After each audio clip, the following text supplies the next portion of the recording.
I'm just going to get started with the, just brief Palm Beach Tech intro, just so I don't take up too much time there. So first thing is for anybody that I don't know, because I know there's going to be a few of you that I don't. My name is Nikki. I'm the VP of Development at Palm Beach Tech.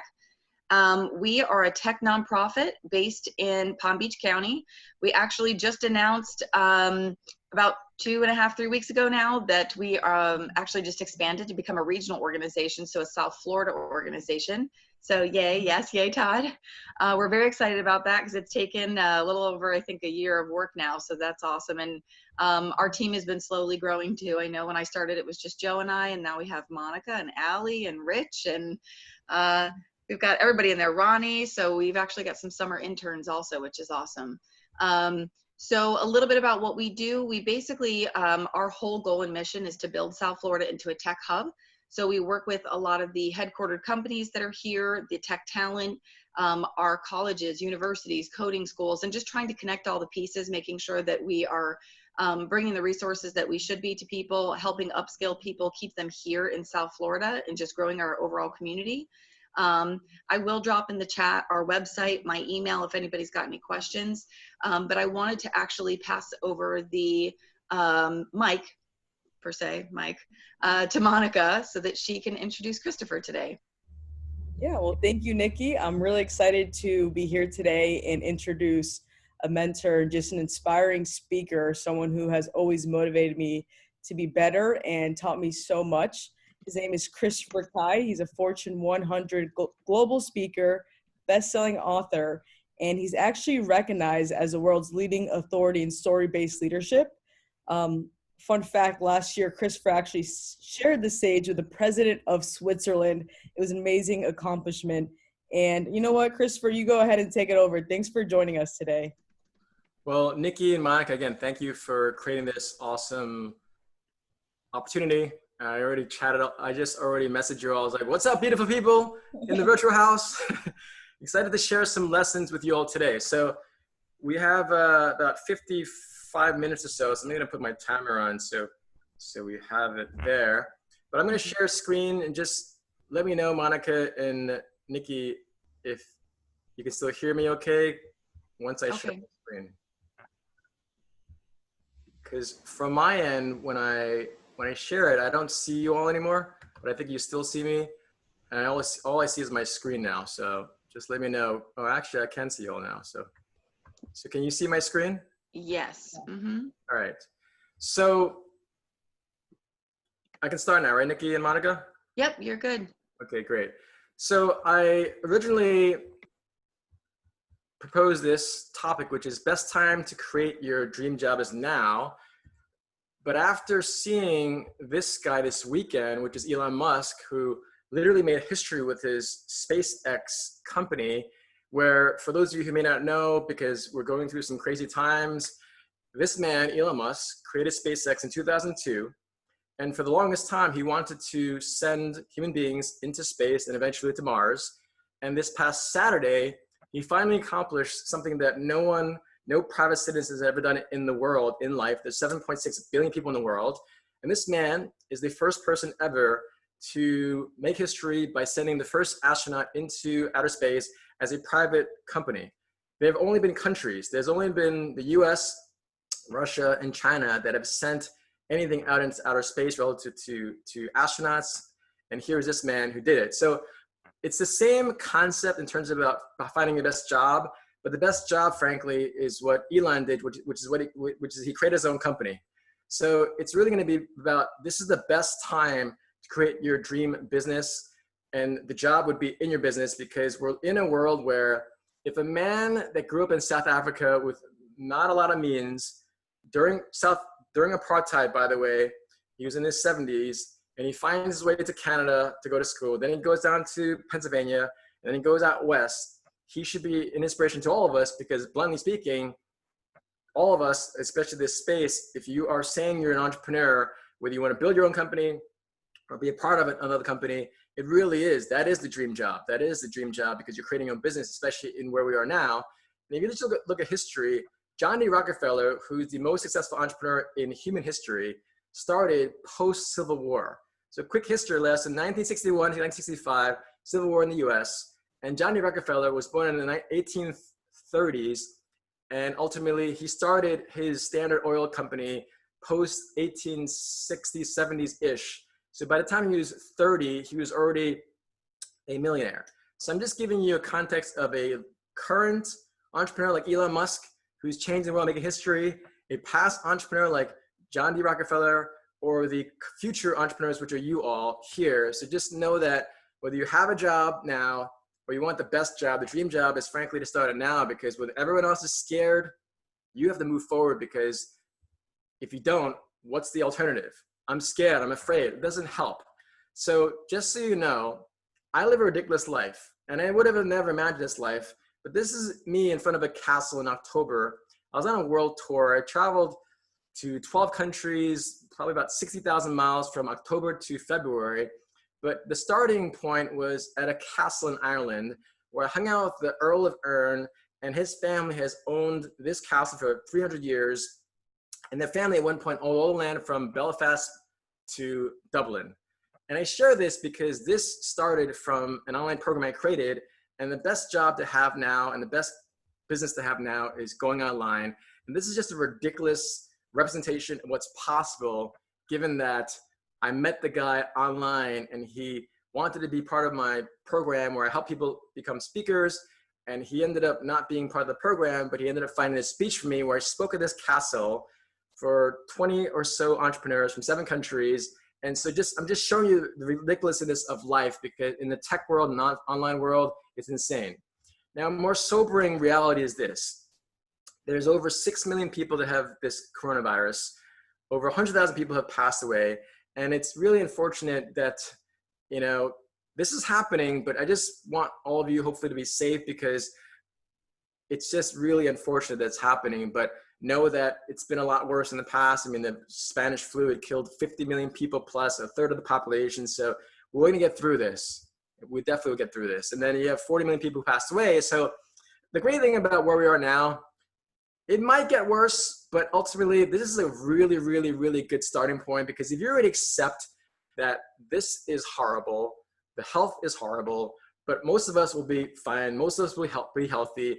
It's just a mindset thing, because there's so many things we can't change in life, but there's 2 things you can, which is what you feed this, because this is really the software, our thoughts, and the body is the hardware. So what you feed this is something you can change, and how you spend your time. So I'm not really concerned about how, oh my gosh, what's going to happen? I don't know. We're all afraid. Well, guess what? You're pioneers. You're entrepreneurs. You're people of value, of substance, and of optimism. Otherwise, you wouldn't be on this call, because you wouldn't learn. So I want you all to know that, yes, accept and acknowledge that this is going to be a tough time for all of us, whether we get sick or not, which most of us won't get sick. But also know this is the best time, because bluntly speaking, there's a reason why Warren Buffett says things like, be very careful when everyone's greedy, but be very greedy when everyone's careful. So I wouldn't say greedy relative to where we are now, but I have a community where I created 3.5 years ago where I help people become speakers and online coaches.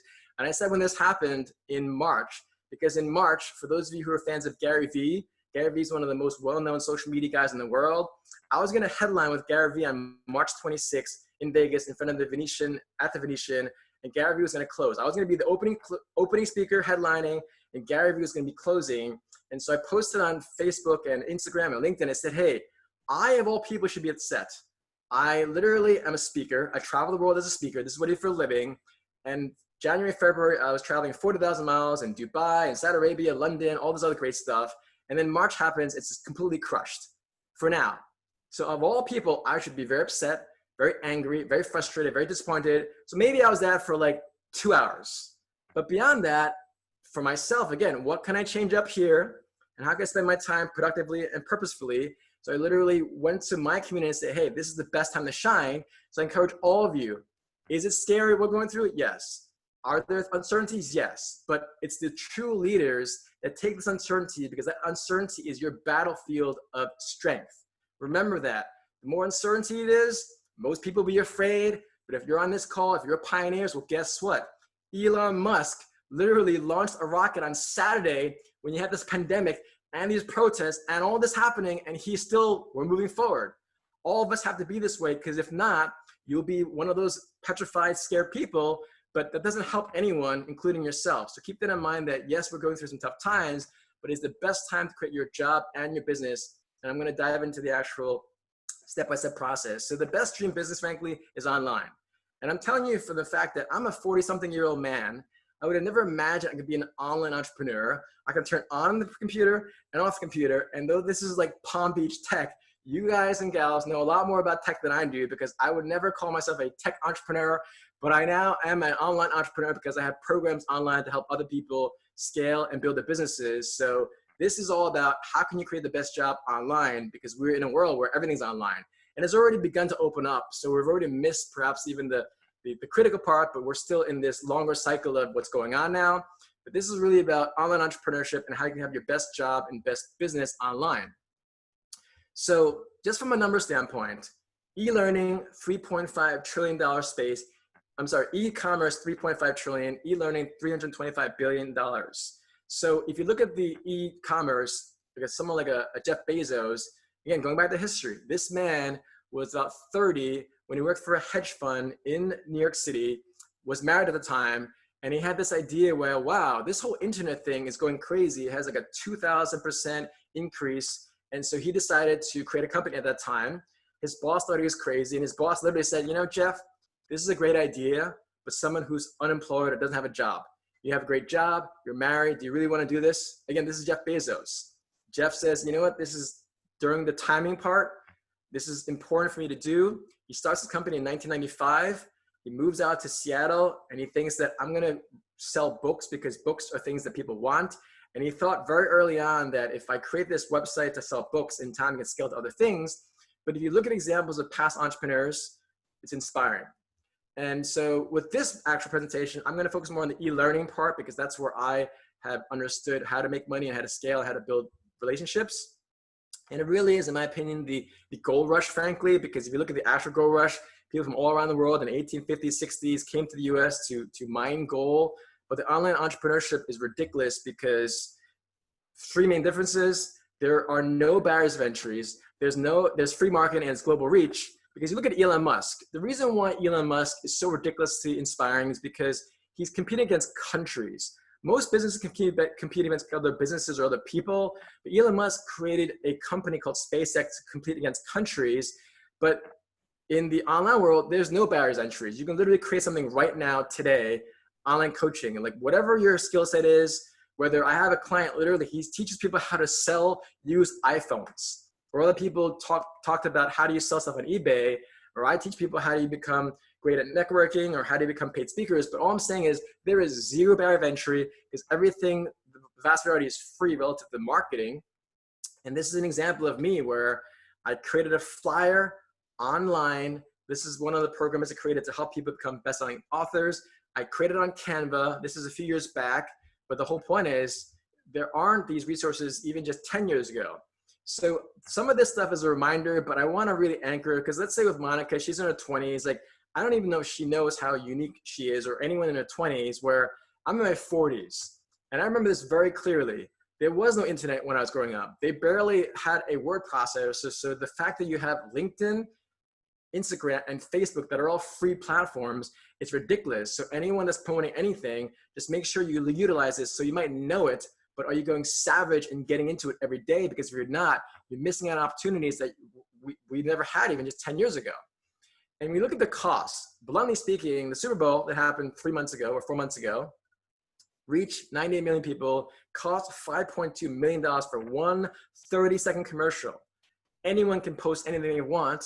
With just Facebook alone, it's 2.3 billion people. That's more people than the entire country of China, which is 1.3 billion people or so, combined with the US, which is about 330 billion people or so. All I'm saying is it's ridiculous. So just keep in mind, it's about anchoring where we are right now and the ability to reach out to other people. And for me, one of the aha moments was I was in Beverly Hills in my home office, and I was doing a webinar like this, and there are 300 people registered from 37 countries. And yet I was just literally talking to myself essentially as I am now. So now I'm very used to talking to myself because I do a lot of webinars and virtual keynotes. But 3.5 years ago, it was just like weird because I'm talking to myself, I'm animated, I'm throwing my hands up and smiling. But to know that you can reach 300 plus people from around the world was ridiculous to me, Because again, I'm in my 40s. So for all of you in your 20s or teens or whatever it might be, this might be normal for you, but for me to like talk to my computer and then like offer programs like, whoa, this is really cool, but it's possible for anyone to do this. And this is one of the books I wrote 5 years ago, which is Networking with Billionaires, Executives, Celebrities, where in life, based on science, if you don't build a network, you won't be successful. It doesn't matter what industry you're in. There's a guy named Ron Burt. He's a professor out of the University of Chicago. He literally studied network science. Can you imagine how happy his parents were when he said to his mother and father, hey, mother and father, I'm going to get a PhD in network science. I never even knew it was a science until I read about this guy. But just make sure that you start building your network. And simply put, it comes down to a closed network and an open network. I literally, this is an example, for instance, right? Palm Beach Tech, I'm not a tech guy, I'm not a startup. I've been doing this business for 20 years now. So this is an open network for me, where a closed network is me growing up in New York City, born Catholic, only hang out with my guy friends. So that's a closed network where I only knew people within a half mile of my house. That's a closed network. An open network is people outside your industry, people that are different genders from you, different economical backgrounds, different geography, different religions. So when you have this broader network, what they call an open network, different clusters of people you know, then you have more opportunities. Because when you look at life, look at Elon Musk, going back to Elon Musk, the guy didn't study rocket science. The guy studied physics, which is a great foundation, but he read books. So he branched out of his closed network of physics and open it up to rocket science, as well as technology with cars, and as well as neuroscience. But he's a perfect example of a guy that has open networks. But all of you, I highly encourage you to build your networks out and to understand that it really comes down to, when you look at networking, it's about who has the money, who has the power, and who has the celebrity. That's why I chose to network with billionaires, executives, and celebrities, because whether you want to build a $1 million company, a $1 billion company, or change the world, it still goes back down to who has the money, who has the influence, and who has the celebrity power. Because if those three people are not in your mix, you're not going to do well. And that's the blunt truth. And that's my New York side, because ultimately I meet a lot of people that want to be successful. I meet a lot of people that pitch me to get investors, and I'm like, don't talk to me, because most of the time they just have the same trite story, same boring story. I'm going to be the next blah, blah, blah. And when I ask two questions, they just fall apart relative to their understanding of even an industry. So just keep in mind that start building a network with people that you really, really need, not just who you want. So for me, as an example of an open network, this guy, he's an entrepreneur from Tallinn, Estonia. Estonia is a place where one of the co-founders of Skype actually is from. And this guy walks up to me after a speech in Beverly Hills and says, I love your book, Christopher. I love your speech. Where's your program? I'm like, what are you talking about? I didn't know what he was talking about. So there's these online training programs, those who like a Brendan Bouchard or like Ty Lopez or Grant Cardone, these are these online program people that I had no clue. So I had my book, I had my speech, but he's like, where's your program? And so for him, he's an example for me, what's considered an online program, because like I said to you, I had no clue what any of this was. And I always thought it was a bit skeptical and scammy in terms of the online world, because how do they make money? It didn't make sense to me. But then after meeting this guy, I created my first online program.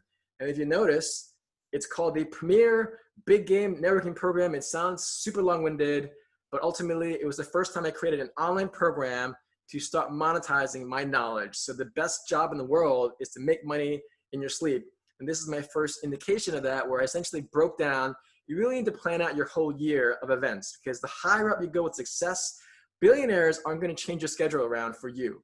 So you have to literally change your whole schedule around them if you want to target people that will invest in you, if you want to meet people that are mentors. They don't care about you or I per se. So you literally build a whole calendar out. I have a whole calendar of events that I go to. Branding is so important, because if you don't catch their attention, you're already done. No one's going to care about you or your content or your business. And so just be mindful that all of us are brands, whether you like it or not. Workbook is really just giving specific tips on how do you network better. Surfer is just an acronym in terms of what you need. And lastly, Press Passes is a way to get into some of these crazy high-level events. And then you have to find your client. This man, when he swiped his credit card, at the time, it was, I think, a $600 program online. At the time, it was just PDF files.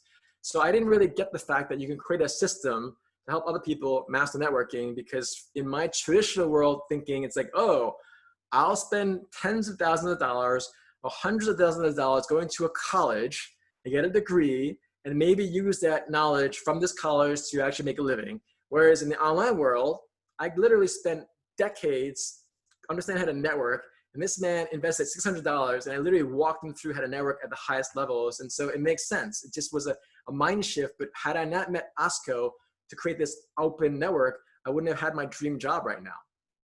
And so this is another program I created.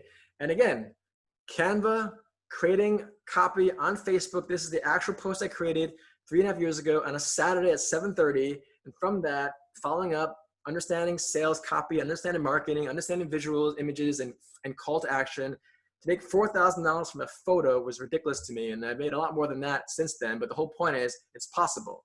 But going back to this ridiculous picture, it's possible because this guy here on the right-hand side named Paul, who's from Australia, but lives in LA, reached out to me on Facebook. So I never met this guy, but he secured a 5-figure speaking gig for me, and it was all online.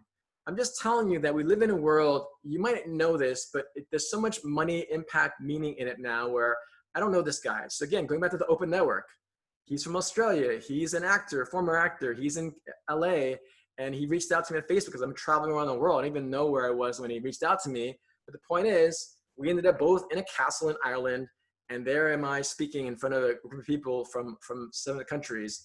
And so it's a ridiculous world we live in.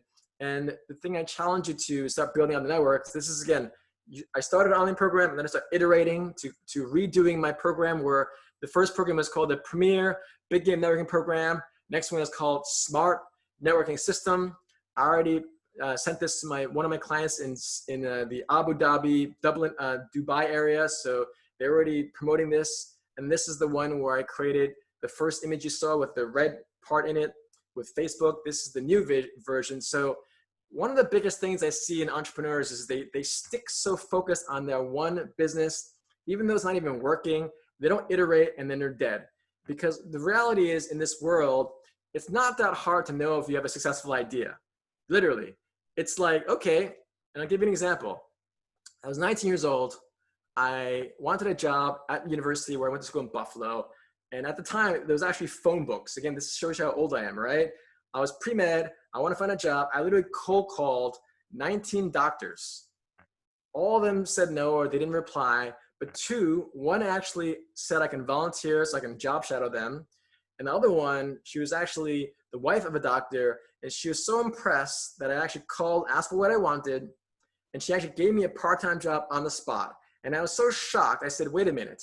You haven't met me. You're going to give me a part-time job and you haven't met me. She's like, yes, Christopher, because I'm so impressed that you actually took initiative. You cold called me. You asked for what you wanted. And I was part of the community of Buffalo. So she gave me a job. What I'm saying to you is all of sales is a science. All of it is numbers. So if you're an entrepreneur, it doesn't take much time to know if you're good or not, meaning especially if you have a product or service, maybe you need to scale a little bit more to have a viable product. For the vast majority of people, it really is about sales. If you're not good at sales, you're not going to have a business. You have the analytics and the actual product, like the Steve Jobs and Wozniak. So Wozniak was the product guy, and the Steve Jobs was the promoter and sales guy. If you don't have the Steve Jobs, you can have the Wozniak.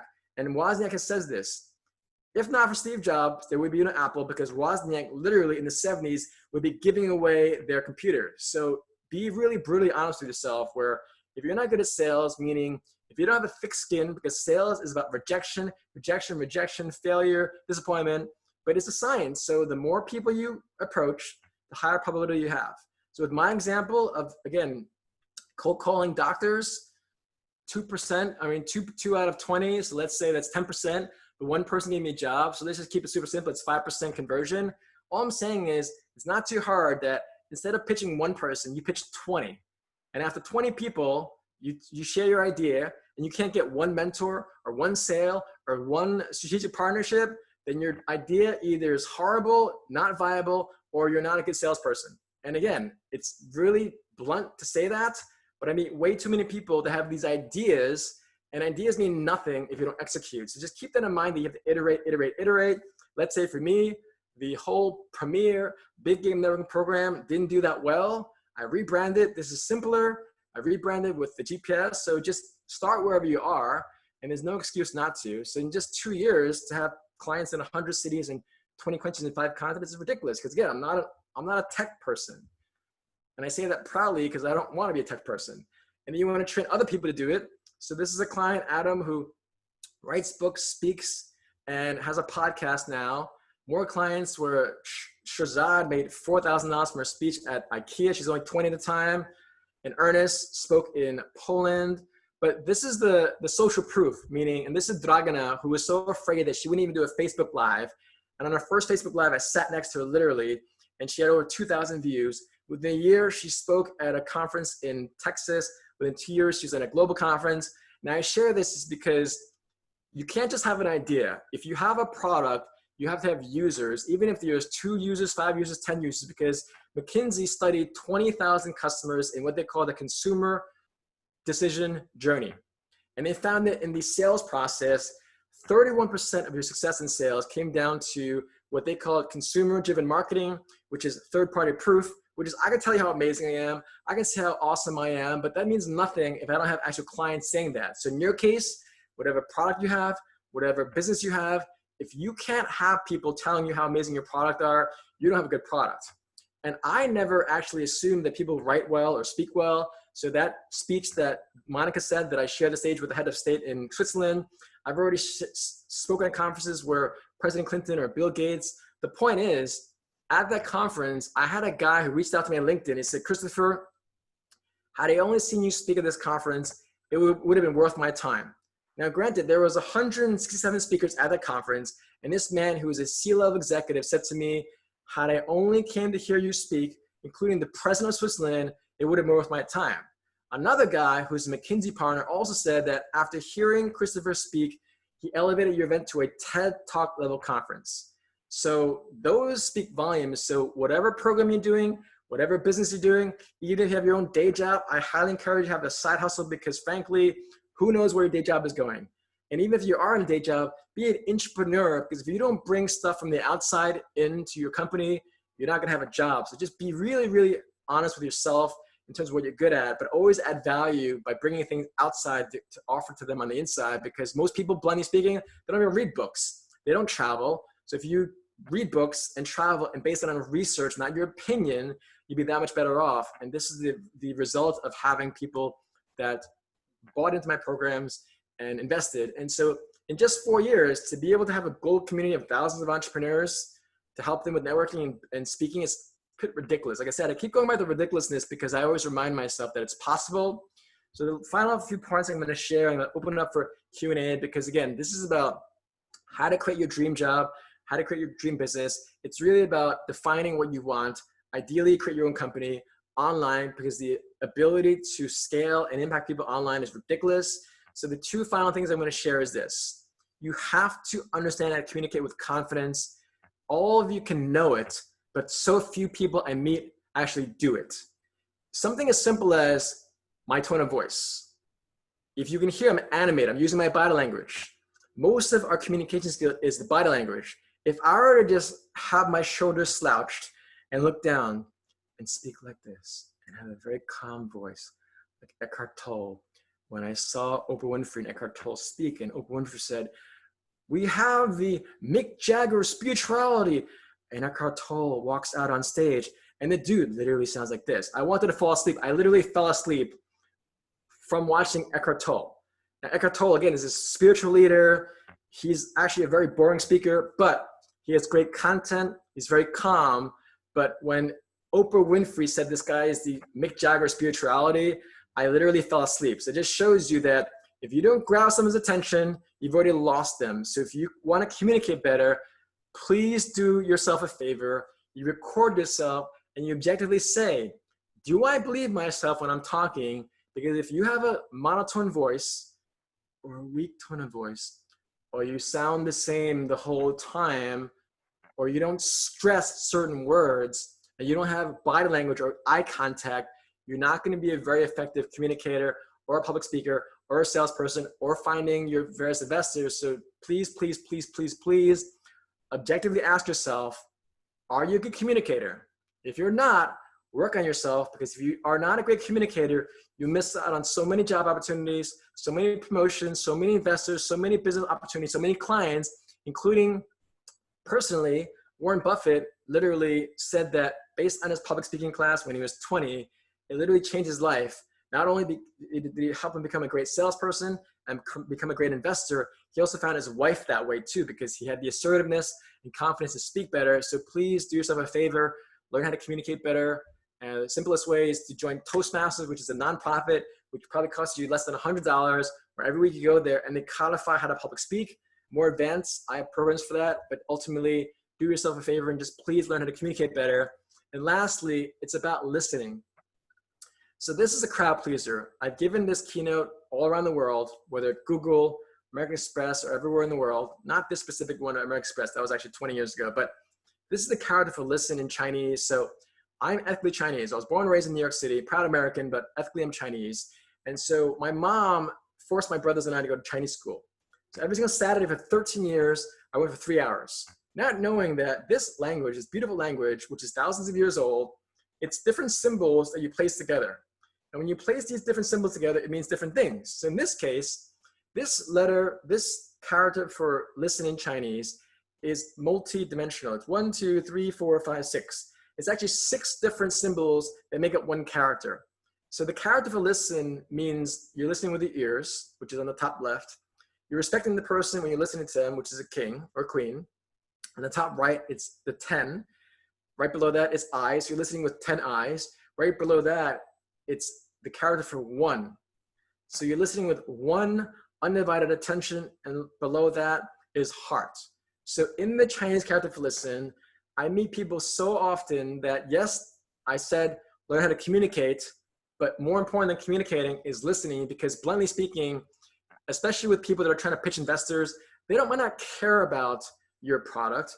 You have to find out what they care about. You have to find out what they love. You have to find out what they desire. Because if you don't listen to what they want, why should they care about you?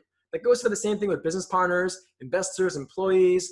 It's really about listening with your eyes, your ears, your heart, one undivided attention with respect.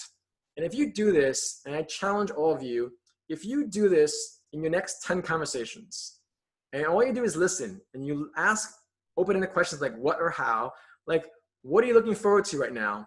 Or what's your focus? Or how did you decide to do this? What or how, open-ended questions, and just listen.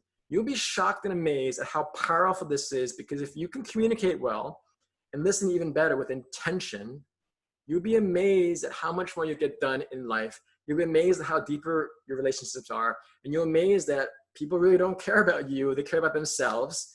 And it's almost shocking, but it's also very liberating to know that you don't have to even worry about what to say. If you ask the right questions, you'll know what to say, because you'll be saying things that they want to hear and they want to talk about. So whether you want to get an investor, an employer, business partner, just focus on listening and watch their actual, what they call micro expressions.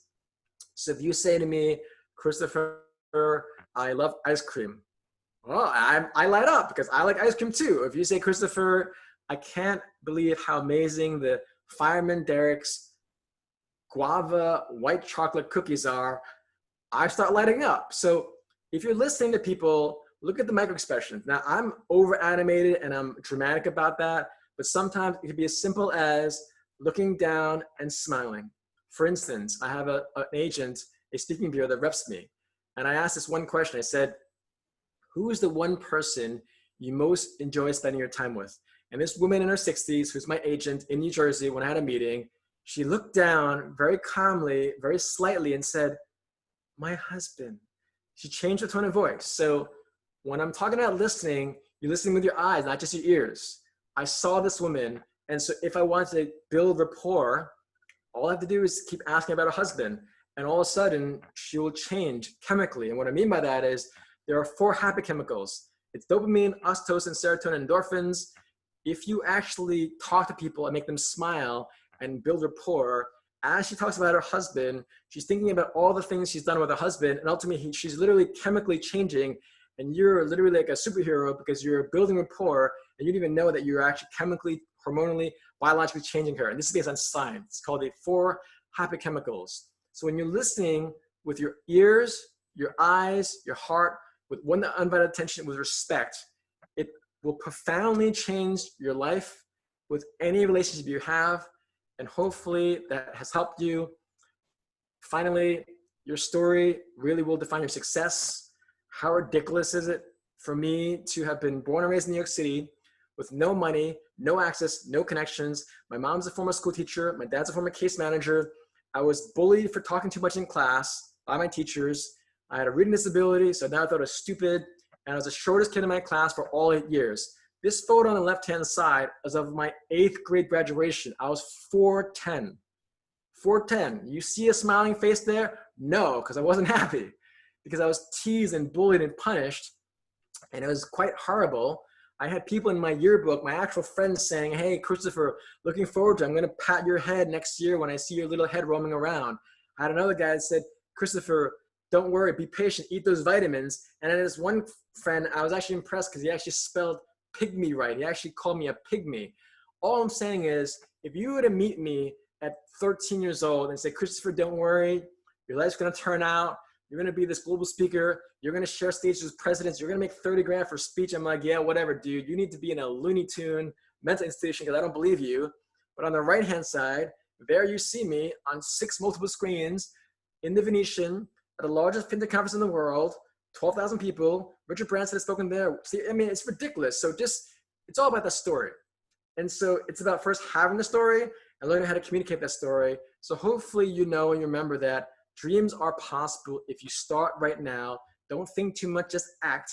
Try, attempt, pitch all the time, and you will be much more successful than you were yesterday, because never compare. I don't compare myself with Elon Musk. And I see all of us at the same value as Elon Musk, meaning we're all human beings. He might be a billionaire and we're not yet.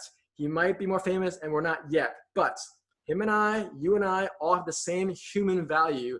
And what most people don't understand is that we think we like idolize people. I don't idolize Elon Musk. I admire him. I admire all of you. I don't idolize anyone, because if you start idolizing, then you're like, oh my God, they're perfect. I can't be them. No, you can be them.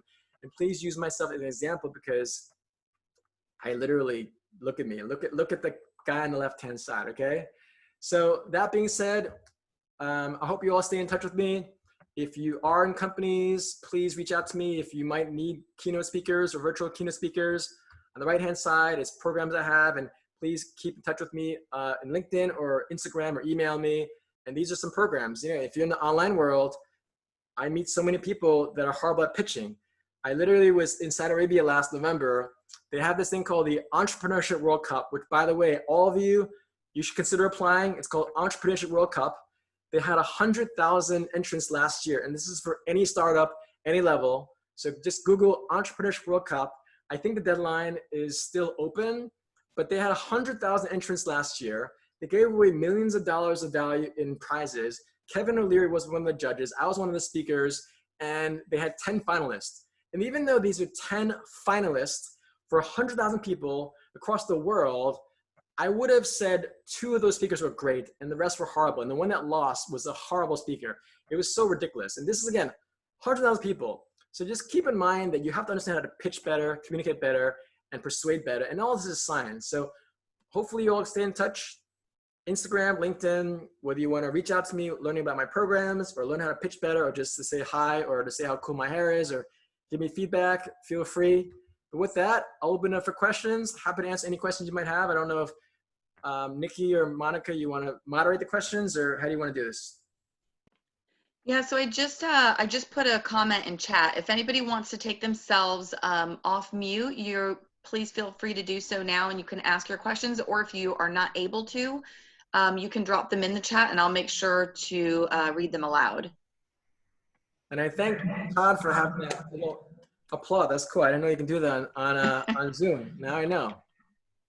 How do you do that? How do you do that? That's so cool. It's at the bottom of Zoom. There's a smiley face that says reactions, and wow. Okay. You can either clap or give a thumbs up. That's awesome. Again, notice the micro expressions. It was immediate. I saw that. Oh, I started smiling. So, yeah. Christopher, I actually do have a question myself.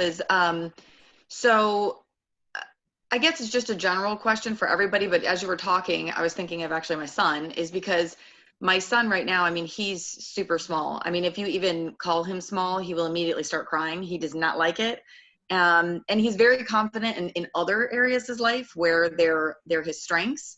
But definitely, you know, I think, to give you an example, we just went to the doctor the other day. My daughter is 8, he just turned 12, and she weighs about 12 more pounds than him.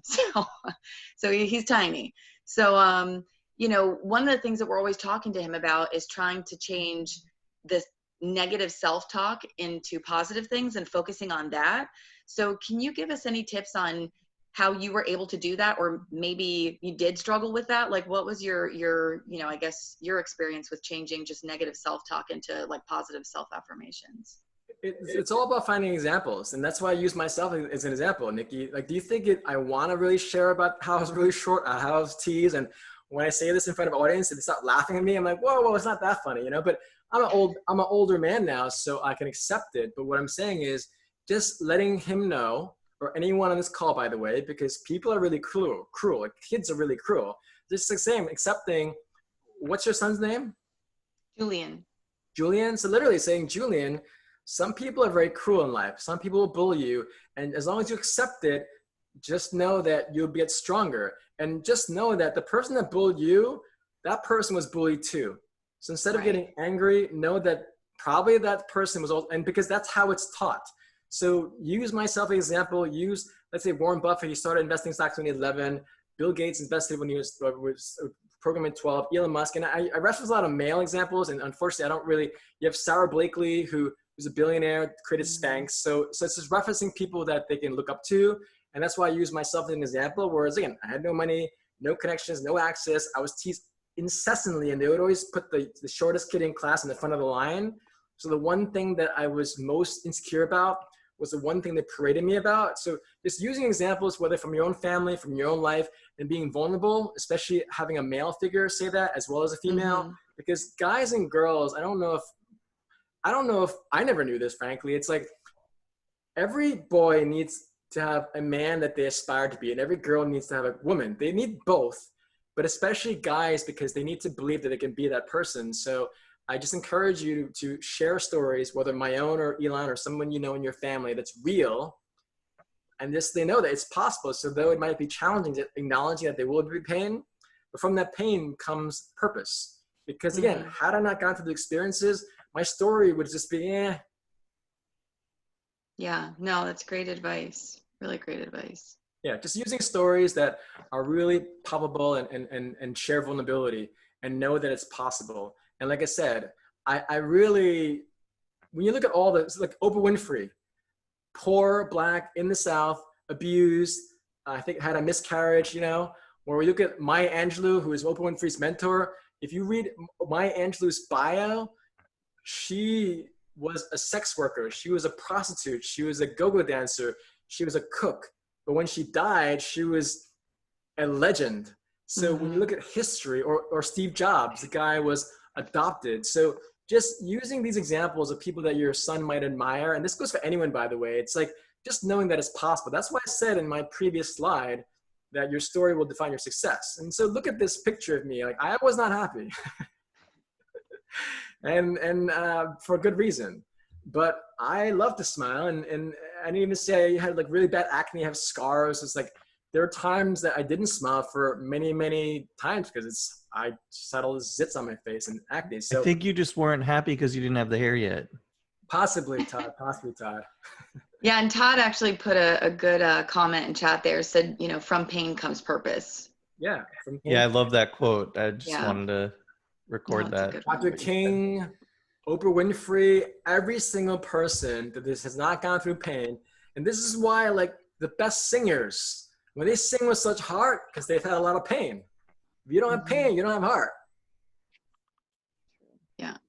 Christopher, I actually had a question.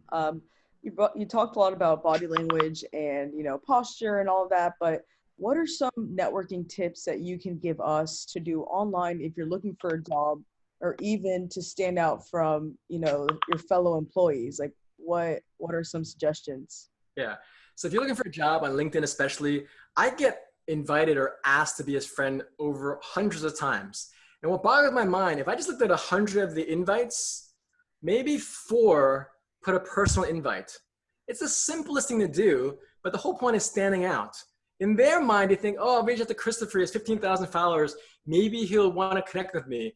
And the vast majority of times, they don't even put a personal customization. And when you put a personal customization, they'll say, hey, Christopher, I saw you speak on this Palm Tech. Thank you so much. So they're giving me a compliment, which stands out above the 96% of people don't. And then seems so simple, but they don't even do that because they don't stand out in their world. Because the more successful a person is, less time they have, and they have people around them. So I usually have my virtual assistant reach out, or I have my virtual assistant and my staff reaching out or handling my social media.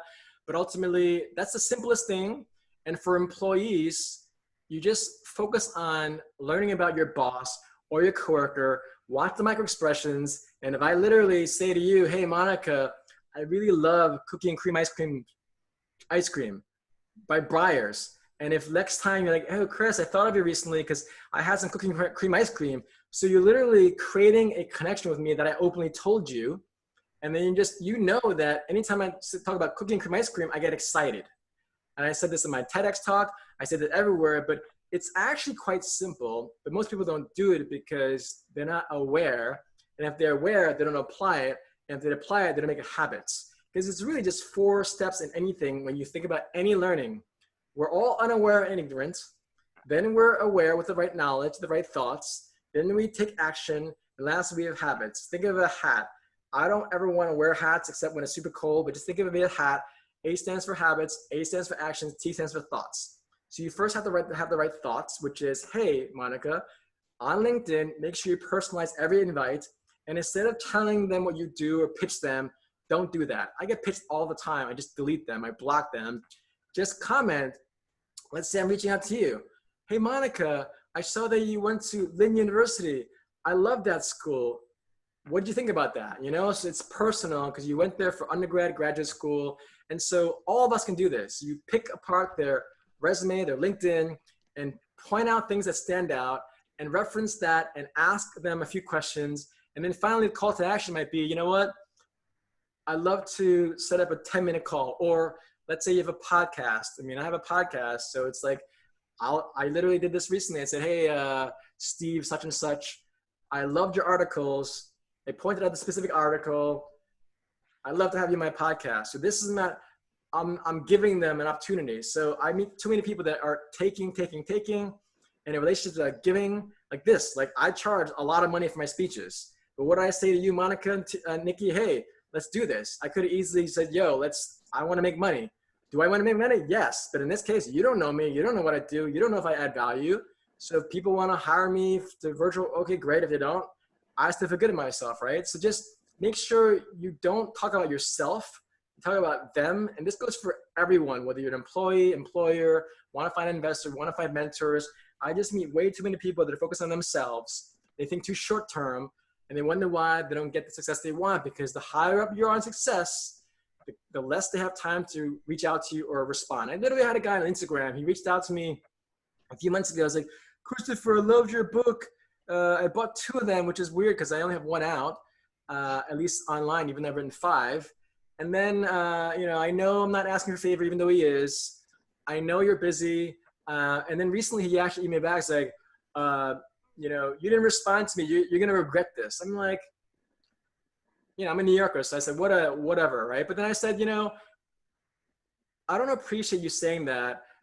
I get approached hundreds of times, and I just turned it back to him. I said, instead of reprimanding him, which I could have, I said, does it help you to say you're gonna regret it? Because pretty much he's criticizing me.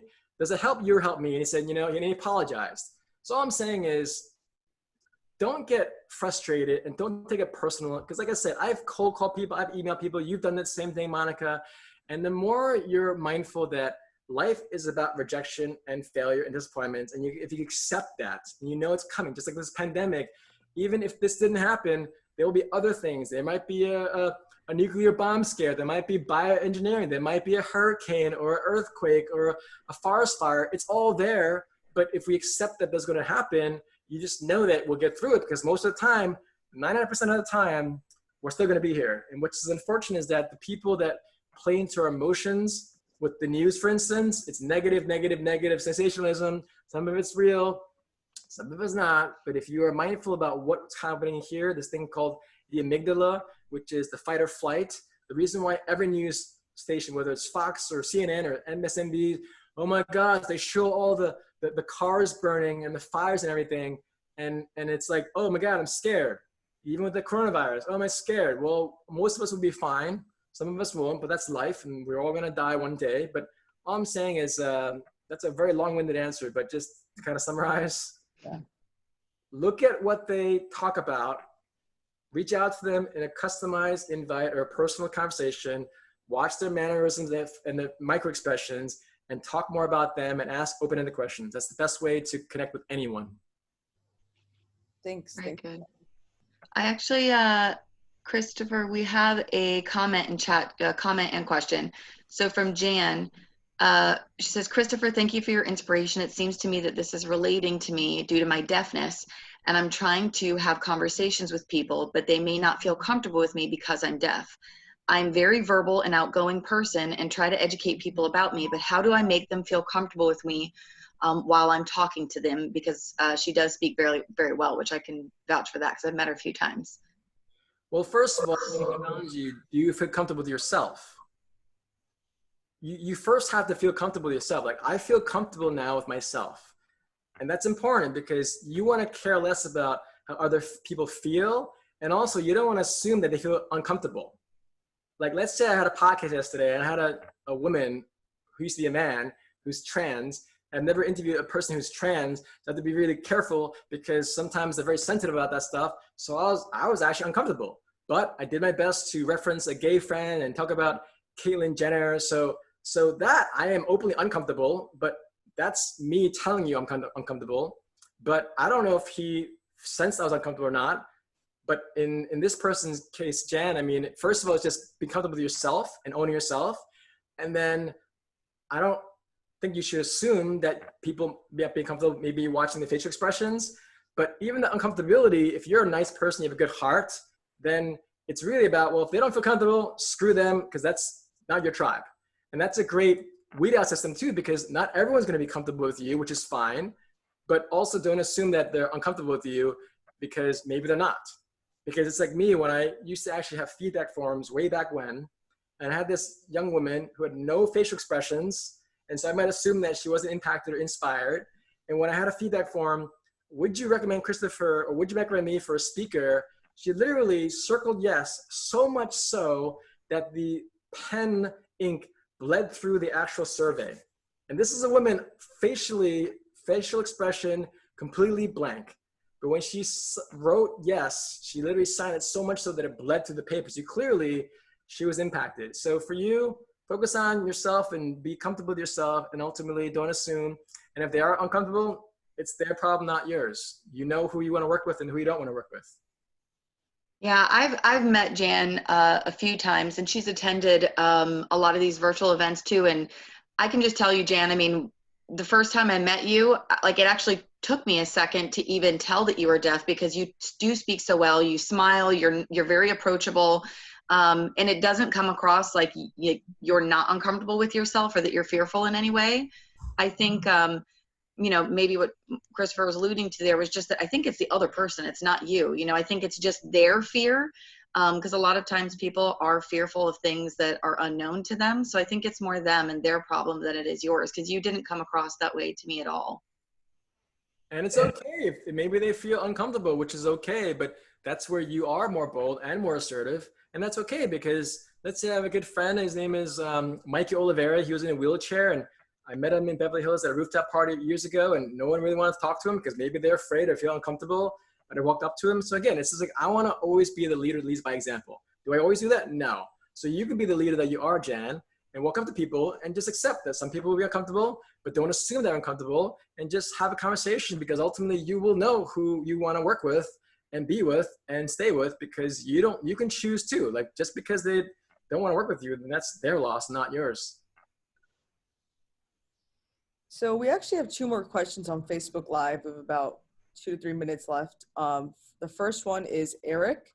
He asked, when would you say it clicked and you were able to take your weaknesses, turn them into strengths? What allowed you to find your confidence, so how has it guided your career? So for me, it's a little different, because as a speaker, I have to understand myself and my story, right? So for other people that are not speakers, this is literally for a living. But in terms of confidence, there are two ways to build confidence. The first way is with just imagine a puddle and a well. So there's confidence on the external aspect and confidence internally. So confidence externally is, oh, I got cool hair. I'm going to wear a nice blue shirt and I'm going to wear a nice suit. So that's confidence on the outside. But that's very shallow. It's like a puddle. So as soon as someone says, well, Chris, I don't really like your hair. I think that shirt color is horrible and your suit is ugly. So all of a sudden, this confidence I have externally is already shaken like a puddle. It's very shallow. The confidence that is deeper, which is like a well, it doesn't matter what anyone tells me now in terms of, like, I had my first review, one of the first reviews on Amazon, my first book, this is 20 years ago. And this man or woman wrote on Amazon that this book on college success is completely filled with generalization. He didn't quote it, so now he's probably gonna have a lawsuit. He talks about his acne, which should be better left in a dermatology office. And he says that he's a motivational speaker. What a joke. Now, 20 years later, I still remember that comment because it was so biting to me at the time. So I was very shaken. I'm like, oh my God, I called my editor. Am I gonna get sued? Blah, blah, blah, blah, blah.